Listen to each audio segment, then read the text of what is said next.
हाँ दोस्तों, मैं मनोज कुमार। आज हम कक्षा 9 के विज्ञान का गति चैप्टर का 5वां पार्ट पढ़ेंगे। और इसमें हम पढ़ेंगे कि एक्सलरेशन एक्सलरेशन बेटा क्या होता है, मतलब और यह कितने प्रकार का होता है ना, देखा जाए। बेटा ये बेटा है आपका त्वरण। और बेटा त्वरण की अंग्रेजी होती है एक्सलरेशन, ACCELERATION।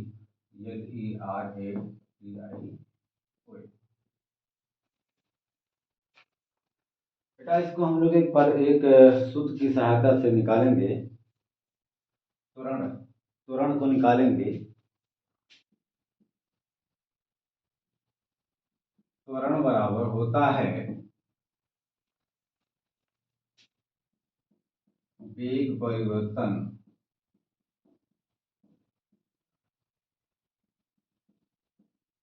समय।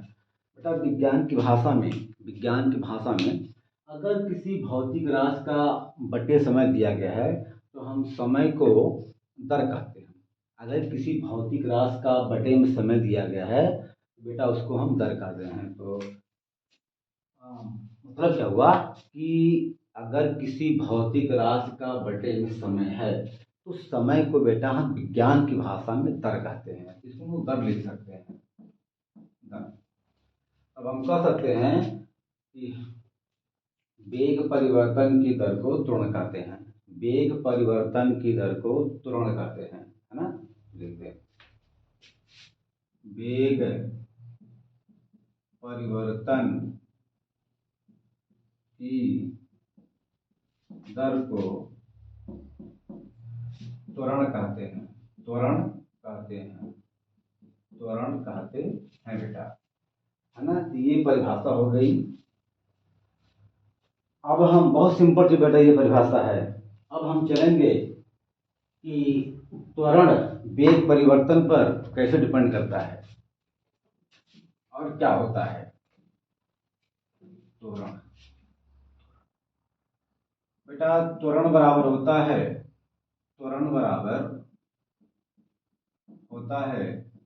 वेग परिवर्तन बटे समय।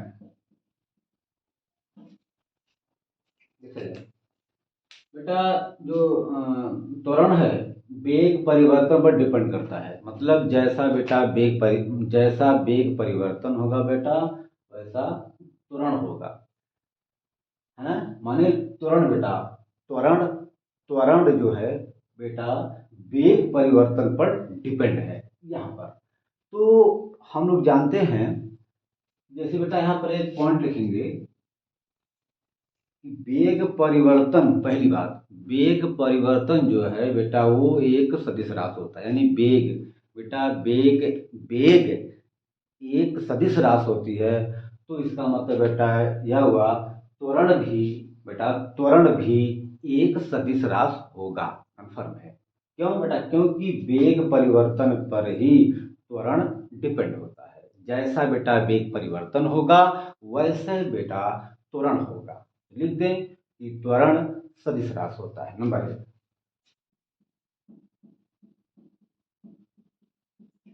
सदिश राशि होता है। नंबर 2 हम लोग जानते हैं कि वेग परिवर्तन मतलब वेग पॉजिटिव भी होता है, वेग नेगेटिव भी होता है और बेटा वेग शून्य भी होता है। इसका मतलब बेटा यह हुआ कि त्वरण भी पॉजिटिव होगा, नेगेटिव होगा और शून्य तक है। लिखें त्वरण धनात्मक बड़ी त्वरण धनात्मक धनात्मक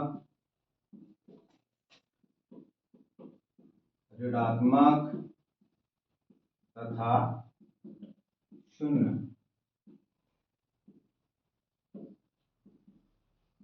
कुछ भी हो सकता है बेटा। नंबर 3 बात करेंगे बेटा त्वरण जो है एक्सेलरेशन से शुरू है, मतलब त्वरण की इंग्लिश बेटा है एक्सलेरेशन, और इसका पहला अक्षर ए से है बेटा, तब हम कह सकते हैं कि त्वरण को स्मॉल ए से लिखते हैं बेटा, या शो करते हैं। लिख दें, त्वरण को स्मॉल ए से प्रदर्शित करते हैं बेटा, करते हैं। तो यहाँ पे लगाएंगे एरो बेटा, क्यों? क्योंकि मैंने आपको बताया था कि जो राशि सदिश होती है, जो राशि बेटा सदिश होती है, उसके ऊपर तीर का निशान लगता है। तो त्वरण बेटा एक सदिश राशि है, तो इसलिए हम ए के ऊपर तीर का निशान लगाएंगे। अच्छा, ये तो हो गया बेटा उसके बारे में। अब हम थोड़ा और आगे चलेंगे। बेटा इसको मिटा दें, बेटा इसको मिटा दें, ओके।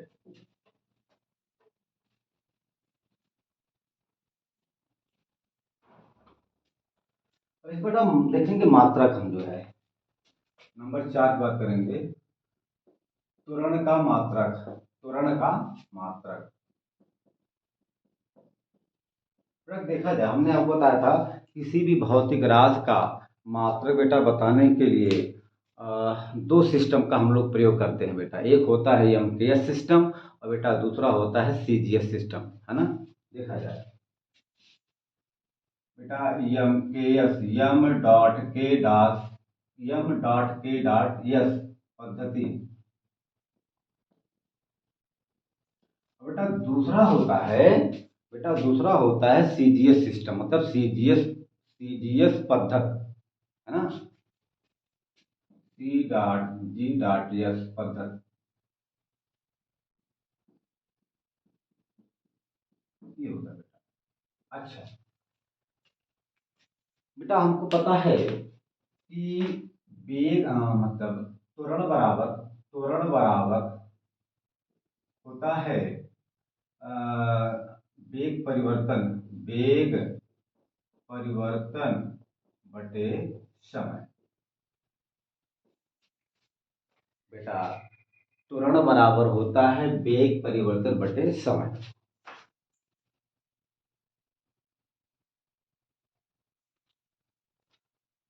तो देखा जाए बेटा, तो इसको बड़े करते हैं।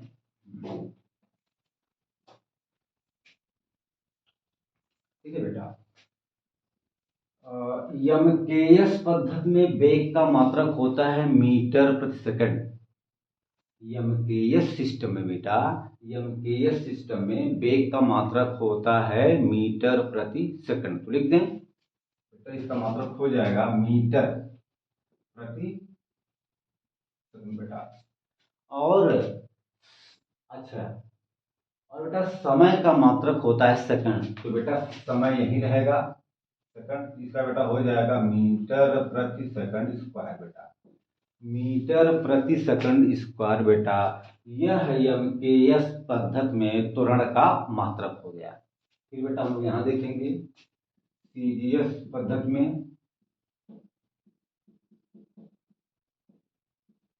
बेटा निकालने की मात्रक हम लोग बेटा जानते हैं कि त्वरण बराबर होता है वेग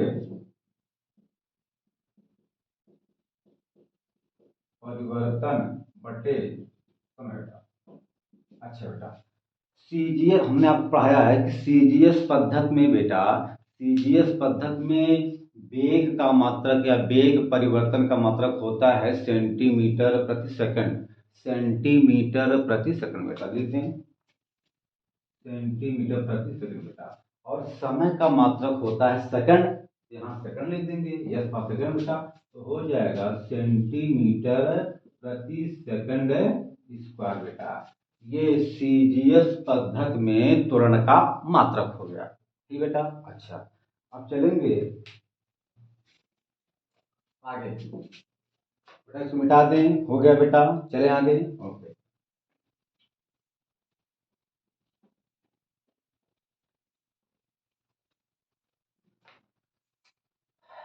देखिए बेटा,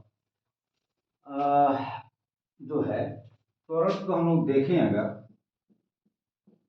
तो त्वरण जो बेटा देखिए, अगर हम लोग बेटा मोटरसाइकिल चलाते हैं, जब उसका हम बेटा एक्सीलरेटर दबाते हैं तो हमारी गाड़ी आगे जाती है, मतलब हमारे गाड़ी का वेलोसिटी बढ़ता है। तो बेटा जब जब हमारे गाड़ी का वेलोसिटी बेटा बढ़ता है तो उस समय हमारे गाड़ी का त्वरण भी बढ़ता है बेटा।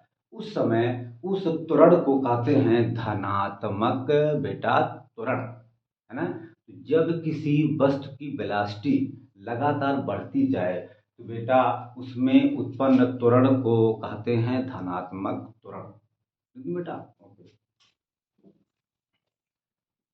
बेटा। हाँ, जब किसी व्यक्ति या वस्तु की वस्तु का वेग बढ़ता जाता है तो वस्तु में उत्पन्न त्वरण को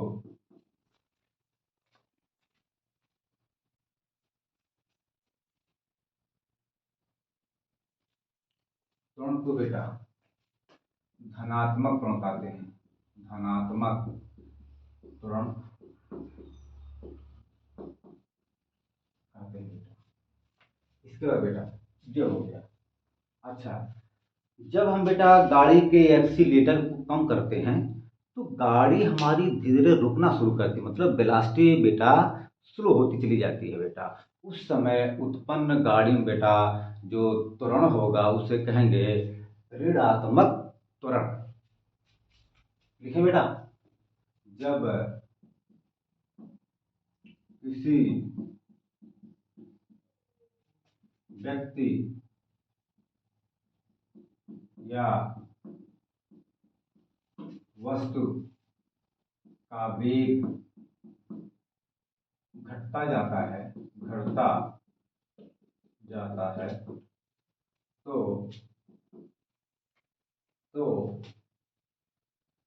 वस्तु में या व्यक्ति में या वस्तु में या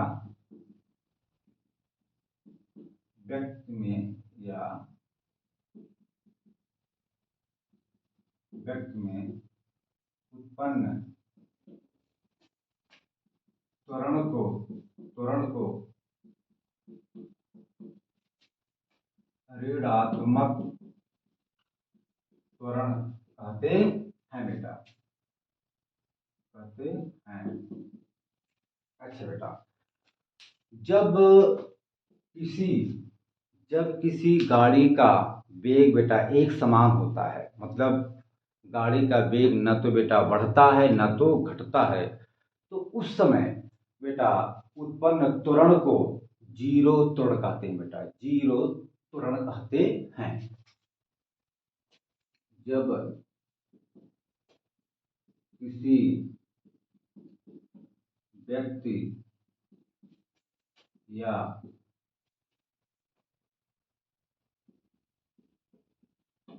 वस्तु का वेग न तो बढ़ता है न तो बढ़ता है और ना ही घटता है तो उस समय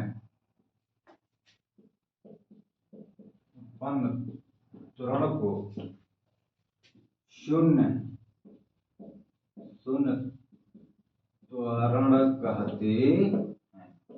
त्वरण कहते हैं बेटा। ठीक है ना, तो बेटा ये शून्य त्वरण हो गया आपका। तो ये चीज है, तो अब हम इसको मिटा रहे हैं बेटा, आप इसको नोट करिए। तो हो गया बेटा, हो गया, ओके। अब हम पढ़ेंगे त्वरण के प्रकार बेटा, अब हम पढ़ेंगे त्वरण के प्रकार बेटा। अब हमको पढ़ना है how many kinds of acceleration, है ना। देखा जाए त्वरण के प्रकार, त्वरण के प्रकार बेटा, त्वरण के प्रकार बेटा। त्वरण जो है 4 प्रकार के होते हैं, है ना। उसको हम देखेंगे बारी बारी से। देखेंगे त्वरण, त्वरण 4 प्रकार के। अच्छा बेटा एक चीज है, जब सुनिए, जब किसी जो है, जब किसी व्यक्ति या वस्तु का त्वरण मतलब वेलोसिटी जब बेटा लगातार घटती जाती है, उसे हम लोग कहते हैं नेगेटिव एक्सीलरेशन। और बेटा नेगेटिव एक्सीलरेशन को, नेगेटिव एक्सीलरेशन को बेटा मंदन भी कहा जाता है, मंदन, मंदन। तो अभी हमने आपको लिखा था, थोड़ा लिख दें बेटा यहाँ पर। जब किसी व्यक्ति या वस्तु का वेग लगातार घटता जाता है, घटता जाता है, तो व्यक्ति या वस्तु में उत्पन्न त्वरण को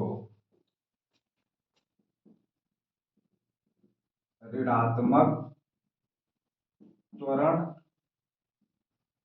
या त्वरण या इसी को मंदन कहते हैं बेटा, इसी को मंदन कहते हैं। मंदन मतलब बेटा, मंदन मतलब स्लो, कम होना। तो नेगेटिव एक्सीलरेशन को मंदन भी कहते हैं बेटा। मंदन की अंग्रेजी होती है रिटार्डेशन बेटा, मंदन की अंग्रेजी होती है retardation, RETARDATI।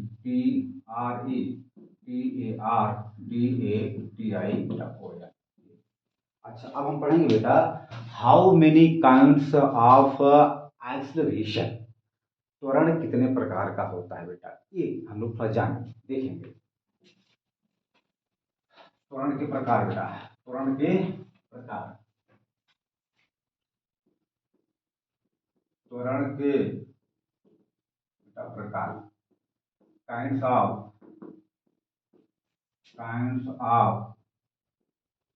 Acceleration, acceleration ACCELERATI, वो बेटा ये हम लोग जानेंगे।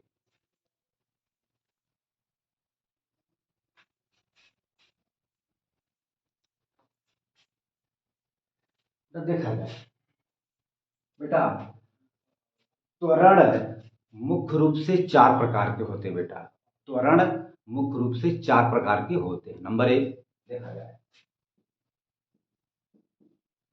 एक समान त्वरण बेटा। नंबर 2 असमान त्वरण बेटा। नंबर 3 औसत त्वरण बेटा, औसत त्वरण, औसत त्वरण बेटा। नंबर 3 औसत त्वरण बेटा। नंबर 4 तात्क्षणिक त्वरण बेटा, तात्क्षणिक त्वरण, तात्क्षणिक त्वरण, तात्क्षणिक त्वरण बेटा। ये हो गया 4। ठीक है बेटा, कक्षा 9 में केवल यही है, इसी को हम लोग पढ़ेंगे बेटा। ये दोनों कक्षा 11 का सिलेबस है ना। इस दोनों को मतलब इसको हम लोग बेटा, इसको हम लोग कक्षा 11 में पढ़ेंगे, इसको हम पढ़ेंगे कक्षा 9 में ही, है ना। तो एक समान त्वरण क्या होता है बेटा, असमान त्वरण क्या होता है, ये हम पढ़ेंगे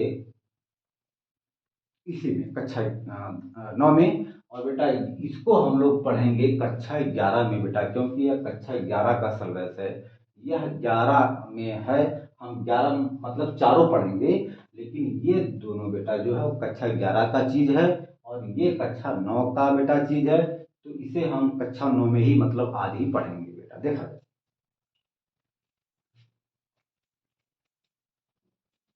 बेटा, आप डालेंगे हेडिंग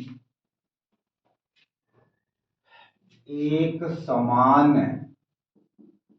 त्वरण बेटा, एक समान त्वरण, एक समान त्वरण बेटा, इसको अंग्रेजी में कहते हैं uniform acceleration, uniform acceleration, uniform ACCELERATION बेटा। देखा जाए, मान लीजिए कोई एक व्यक्ति है और बेटा वह व्यक्ति बेटा, हम मानेंगे यहाँ पर एक बेटा एग्जाम्पल की सहायता से हम इसको डिफाइन करेंगे। तो हम मान लेते हैं कि कोई एक व्यक्ति है ना बेटा, वह व्यक्ति जो है, वह बेटा व्यक्ति जो है बिंदु ए से चलना शुरू किया, बिंदु बी तक जाता है। कोई एक बेटा वस्तु है या व्यक्ति है, वह बिंदु ए से बिंदु बी तक बेटा चलना शुरू किया। तो बेटा शुरुआत में जो है व्यक्ति जो है या वस्तु बिंदु ए पर था। तो बेटा जब जब व्यक्ति बिंदु ए पर था तो बेटा उस समय उस व्यक्ति की वेलोसिटी और टाइम बेटा दोनों क्या था, जीरो था। बेटा हमने आपसे कहा कि शुरू मतलब जब व्यक्ति या वस्तु बिंदु ए से चलना शुरू करता है तो बेटा चलने से पहले वह व्यक्ति या वस्तु बिंदु ए पर स्थिर थे बेटा मतलब रुके थे। तो बेटा जब रुके थे तो उसी समय उस व्यक्ति या वस्तु की वेलोसिटी और टाइम क्या था बेटा, जीरो था। बेटा क्या था बेटा, जीरो था, जीरो था। लिख दें यहाँ पर बेटा वेलोसिटी जीरो और समय बेटा जीरो। अब वह वस्तु बिंदु ए से चलना शुरू किया, बिंदु बी तक आता है बेटा।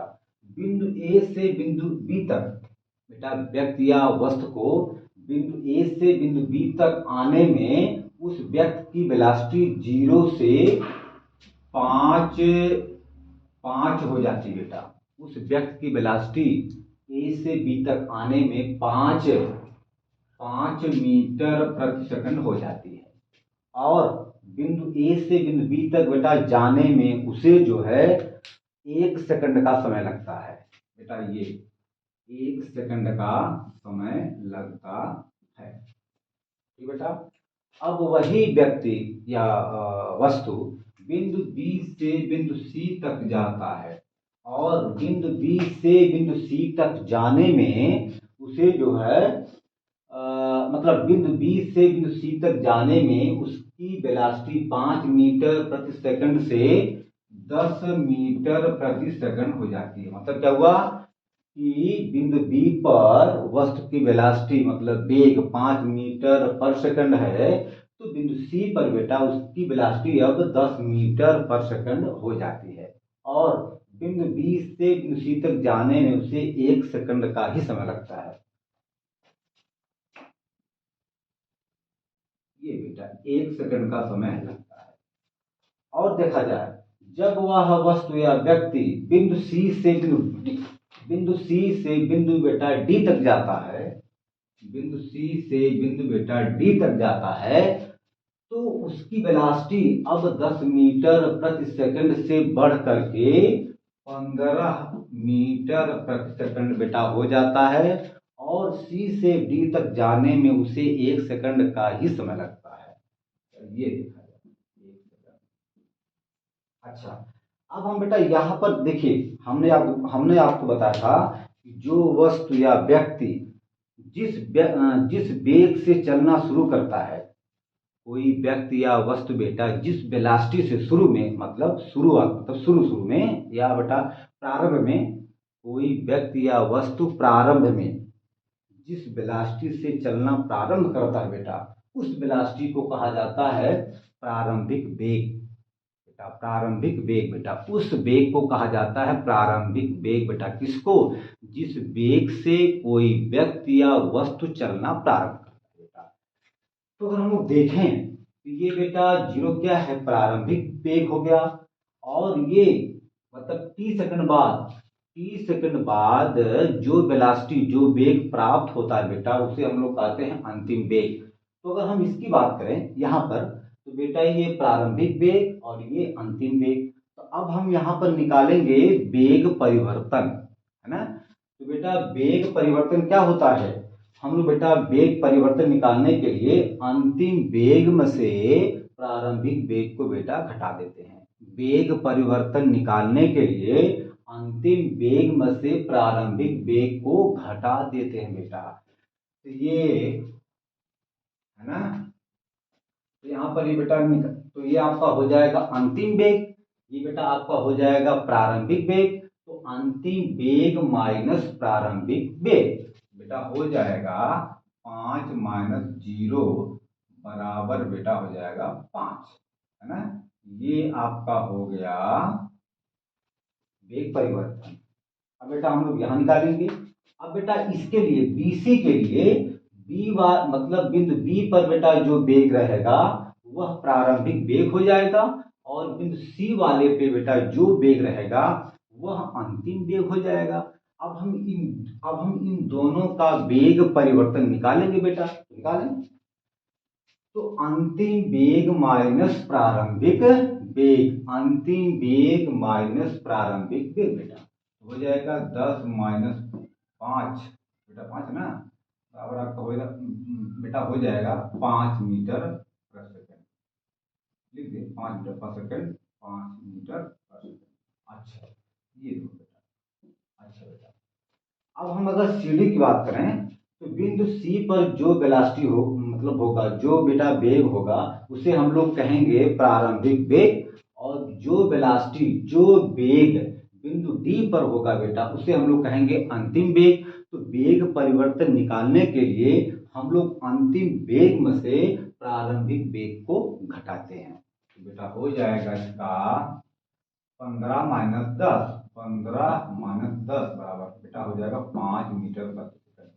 तो यहाँ पर हम पाते हैं, अच्छा बेटा अब हम लोग यहाँ पर निकालेंगे त्वरण। बेटा अब हम लोग यहाँ पर निकालेंगे त्वरण, क्या होगा बेटा, त्वरण बराबर हो जाएगा, हमको पता है कि बेटा वेग परिवर्तन बटे समय होता है बेटा, त्वरण बराबर होता है वेग परिवर्तन बटे समय। तो बेटा वेग परिवर्तन 5 समय 1, तो हो जाएगा 5 बटा 1 बराबर 5 मीटर प्रति सेकंड स्क्वायर। ठीक बेटा, अब इसकी बात करेंगे हम लोग बेटा, ये हो गया। अगर हम इसकी बात करेंगे तो बेटा इसका वेग परिवर्तन 5 और बेटा त्वरण और समय 1 है ना, तो बेटा इसका हो जाएगा त्वरण 5 बटे 1, 5 बटे 1 बराबर आ जाएगा 1 बटे 5, 5 मीटर प्रति सेकंड स्क्वायर बेटा। बेटा अगर हम इसकी बात करें तो यहाँ पर बेटा वेग परिवर्तन 5 और समय बेटा 1 सेकेंड, तो बेटा इसका त्वरण बराबर हो जाएगा 5 बटे 1, तो 5 बटे 1 मतलब 5 मीटर प्रति। तो बेटा हम यहाँ पर पाते हैं कि त्वरण बिल्कुल एक समान है, ये देखिए है ना। तो इसी को हम लोग कहेंगे यूनिफॉर्म एक्सीलरेशन। तो बेटा इसकी परिभाषा क्या हुई, जब कोई व्यक्ति या वस्तु समान समय में समान विस्थापन बेटा, जब कोई वस्तु समान समय में समान विस्थापन तय करती है तो प्राप्त त्वरण को एक समान त्वरण कहते हैं बेटा। लिख दें, जब कोई व्यक्ति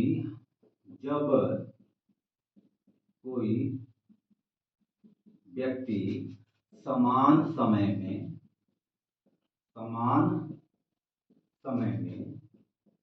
समान वेग विस्थापन, अरे समान वेग परिवर्तन, मतलब क्या हुआ कि जब कोई बेटा, इसका परिभाषा ये हो जाएगा, जब कोई व्यक्ति या वस्तु समान समय में समान वेग परिवर्तन, जब कोई वस्तु समान समय में समान वेग परिवर्तन करता है, जब कोई वस्तु समान या जब किसी वस्तु में समान समय में समान वेग परिवर्तन होता है, ये बेटा क्या है, वेग परिवर्तन होता है, तो बेटा उस समय प्राप्त त्वरण को एक समान त्वरण कहते हैं बेटा। एक समान त्वरण कहते हैं बेटा। लिख दें। जब कोई व्यक्ति या वस्तु बेटा समान समय, जब कोई व्यक्ति या वस्तु समान समय में समान वेग परिवर्तन तय करती है तो प्राप्त त्वरण को एक समान त्वरण कहते हैं बेटा। ठीक है ना। तो आप इसको बेटा नोट करिए, फिर हम आगे चलते हैं।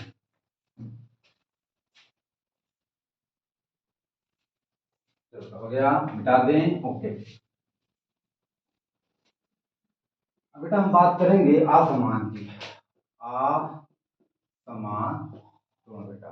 अरे अब हम पढ़ेंगे नंबर 2 असमान त्वरण बड़ा बेटा। इसको बेटा हम कहते हैं अंग्रेजी में non uniform acceleration. ACCELERATION। Non uniform acceleration. देखा जाए, मान लीजिए कोई व्यक्ति है, वह बेटा ए बिंदु से चलना शुरू किया है ना, और बिंदु बी तक जाता है। बिंदु ए से, अच्छा, जब व्यक्ति बिंदु ए पर बेटा खड़ा था, या जब कोई व्यक्ति या बेटा वस्तु बिंदु ए पर खड़ा था, तो उस समय उसकी वेलोसिटी मतलब बी 0 था और समय भी बेटा क्या था, 0।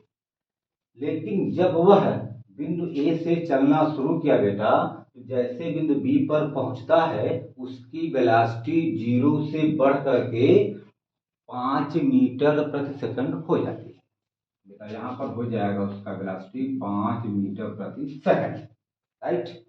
और बिंदु ए से बिंदु बी तक जाने में उसे जो है 1 सेकंड का समय लगता है बेटा। 1 सेकंड का समय लगता है, 1 सेकंड। अब बेटा वही व्यक्ति या बिंदु बी से जब बिंदु सी तक जाता है, तो बिंदु बी से बिंदु सी तक जाने में उसकी वेलोसिटी 5 मीटर प्रति सेकंड से बढ़ करके 6 मीटर प्रति सेकंड हो जाती है। और बिंदु बी से बिंदु सी तक जाने में वह जो है बेटा 1 सेकंड का समय लेता है। बिंदु बी से बिंदु सी तक जाने में 1 सेकंड का समय लेता है बेटा, है ना। अब देखो बेटा, फिर वही व्यक्ति या वस्तु बिंदु सी से बिंदु डी तक जब जाता है, तो उसकी वेलोसिटी 6 मीटर प्रति सेकंड से अब घट करके, या 20 मान लीजिए 20 मीटर प्रति सेकंड हो जाती है, या मतलब मान लीजिए 4 हो जाती है, 4 मीटर प्रति सेकंड हो जाता है।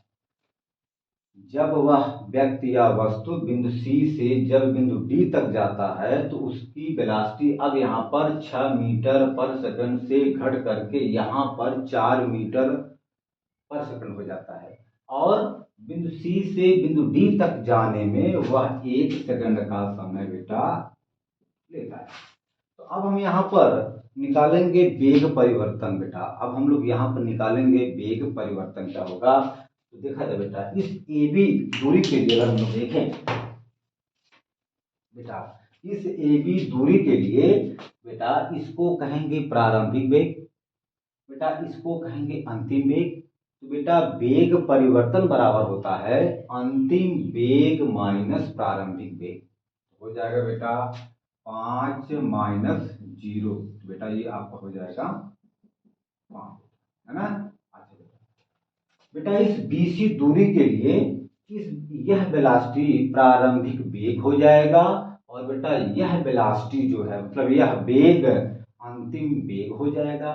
तो बेटा वेग परिवर्तन निकालने के लिए अंतिम वेग में से प्रारंभिक वेग को घटाते हैं, है ना। देखा जाए तो हो जाएगा 6 माइनस 5 बराबर बेटा 1, ए बेटा मीटर पर सेकंड, मीटर पर सेकंड बेटा।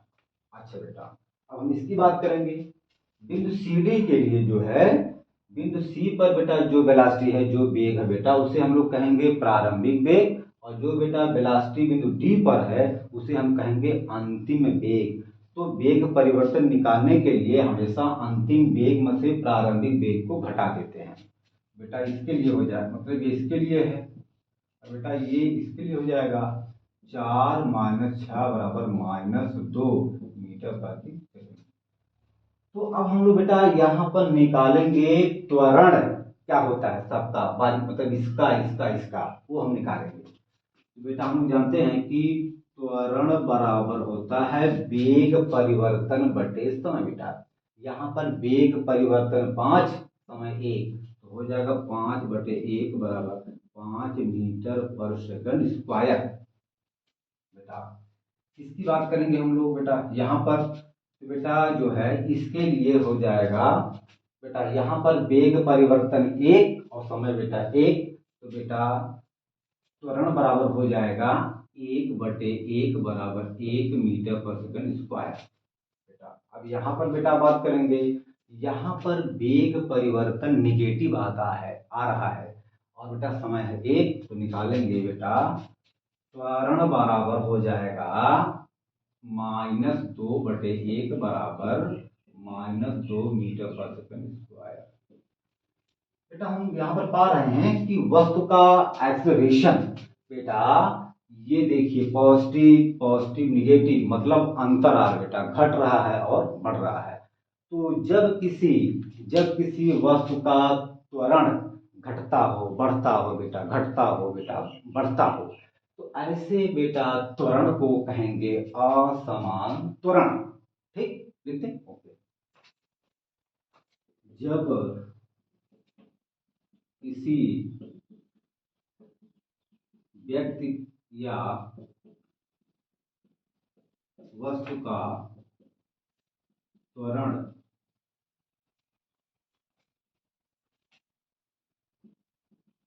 बढ़ता हो या घटता हो, या घटता हो,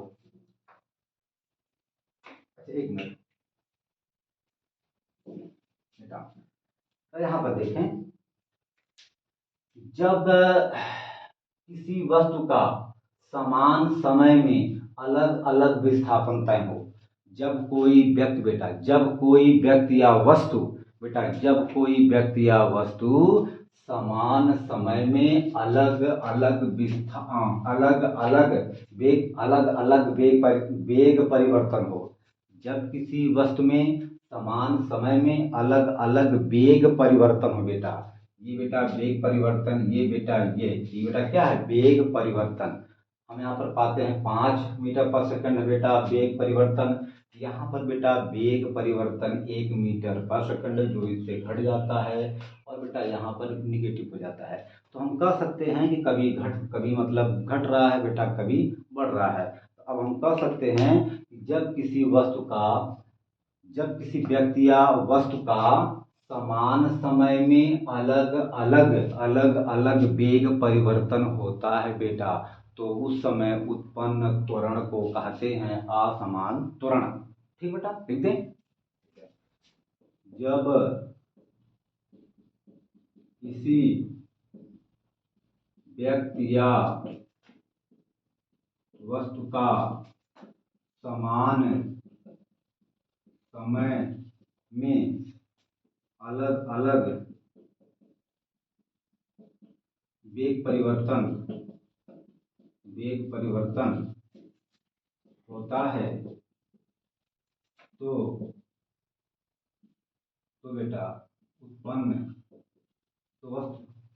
तो व्यक्ति या वस्तु में उत्पन्न त्वरण को असमान त्वरण कहते हैं बेटा, आज तो बेटा यहीं पर यह टॉपिक समाप्त होती है। फिर हम आगे देखेंगे नया चीज़।